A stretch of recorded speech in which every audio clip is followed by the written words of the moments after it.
posisinya di dada. Berarti apa? Ada al-huda yang di dalam hati harus diluruskan. Ihdina, tunjukkanlah al-huda. Siapa? Hati ini ke jalan yang lurus. Karena apa?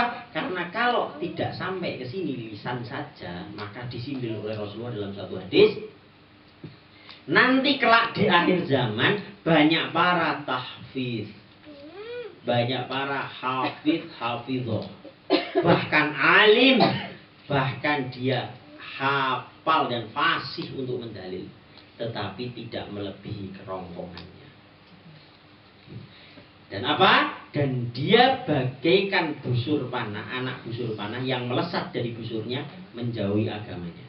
Dan dialah seburuk-buruk umatku. Kenapa? Karena ilmunya pandai untuk berkata-kata dan untuk ngakali, tidak sampai ke kerongkongan. Nah, ini sudah diperingatkan Rasulullah 14 abad yang lalu. Maka kita ketika belajar tasawuf, kita ngulik di posisi di sini. Maka ketika min aftari sujud, posisinya ketika kita setelah sholat, bekas tanda sujudnya apa? Akhlak. Min aftari sujud bukan di sininya terus nanti ada bekas hitam. Kalau itu min aftari karpet. Karena kalau min aftari sujud ya boleh ada hitamnya, nggak apa-apa. Oh, memang sensitif kok, nggak apa-apa. Tapi bukan itu dalam tafsir Ibnu Katsir. Min aftari sujud adalah ketika engkau bersujud ketemu titik al-qalbun salim di dalam hatimu sehingga memancar kepada innama bu'istu liutamima makarimal akhlak. Kalau tidak ketemu itu, maka disindir di Quran surat Al-Maun, fawailul lil musallin an sholatihim sahun. Celakalah orang yang sholat tapi lalai akan sholat. Posisinya sholat itu.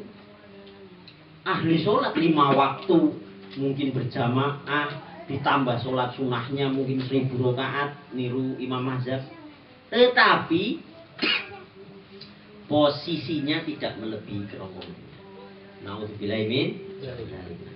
Maka ketika kita belajar tasawuf ini adalah belajar cara tazkiyah, membersihkan posisi batin kita biar lurus kepada tauhid. Tauhid itu apa? Wahidu wahidan tauhid. Karena menyatu dengan satu kehendak yang hak.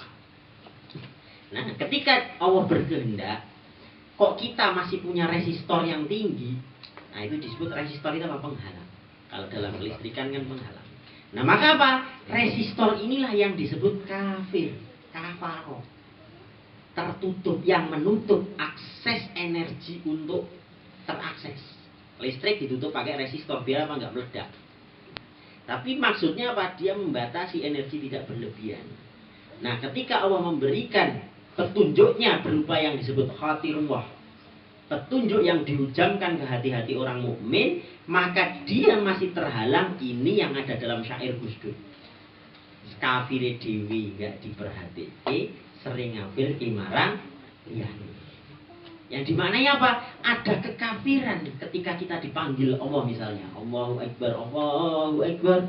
Nanti dulu contoh. Atau misalnya ada panggilan-panggilan ibadah yang lain. Tetapi kita menutup diri dengan resistor-resistor yang lain. Nah, ini disebut kafaroh. Tapi kafir bukan secara akidah. Karena kafir itu macam-macam. Ada kafir biwujudillah, itu ateis, tidak mengenal wujud Allah. Ada kafir birisalatin, menolak risalah Rasulullah, Nasrani, Yahudi. Ada kafir zindik, dia bersahadat. Tapi apa? Tapi dia meninggalkan syariat. Contoh, oh saya sholatnya pakai batin aja, makom saya sudah tinggi. Itu zindik, Pak. Jadi jangan kotori tasawuf dengan kelakuan-kelakuan begitu. Dan itu disindir Syekh Abdul Qadir Al-Jailani ketika beliau masih hidup. Padahal Syekh Abdul Qadir Al-Jailani rajanya wali ahli tasawuf al-sunnah. Maka bukan begitu cara bertasawuf. Maka kita kalau ngaji tasawuf, kita akan mengkoreksi hal-hal yang salah. Karena apa? Oh ada tapi orang itu masih hidup, Pak Ustadz, Pak Kiai, Gus, itu orangnya tidak sholat. Iya, tapi syaratnya kita lihat dulu. Akalnya jalan enggak?